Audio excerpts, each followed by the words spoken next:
L'Ukraine crie au secours, mais son appel reste sans écho. Qu'est-il advenu de nos alliés? Que sont-ils devenus? La situation de l'Ukraine rappelle étrangement cette phrase d'un vieil air musical, mais la seule musique qu'entendent aujourd'hui les Ukrainiens, et ce depuis hier, est le bruit des explosions. Le président ukrainien, après avoir cru en ses alliés, les États-Unis, l'OTAN ou encore ses voisins européens, finit par déchanter et se rendre à l'évidence. Point d'aide, point d'intervention. Volodymyr Zelensky, le président ukrainien, le déclare sans équivoque.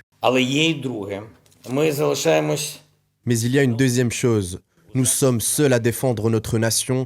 Qui est prêt à se battre avec nous? Je ne vois personne. Qui est prêt à donner à l'Ukraine une garantie pour rejoindre l'OTAN?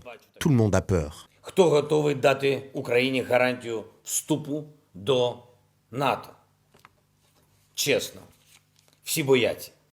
Pourquoi le président ukrainien semble si déçu par la position de ses alliés? N'a-t-il pas compris plutôt que si guerre il y a, c'est son pays qui en ferait les dividendes? C'est l'Ukraine et pas Moscou ou Washington ou encore une autre ville européenne qui serait le théâtre de cette guerre. L'OTAN démontre une fois de plus son jeu fourbe et sournois des États-Unis, eux, parlent désormais de renforcer leurs troupes, mais pas d'intervention directe. Cela nécessite des concertations au Congrès, disent les responsables américains.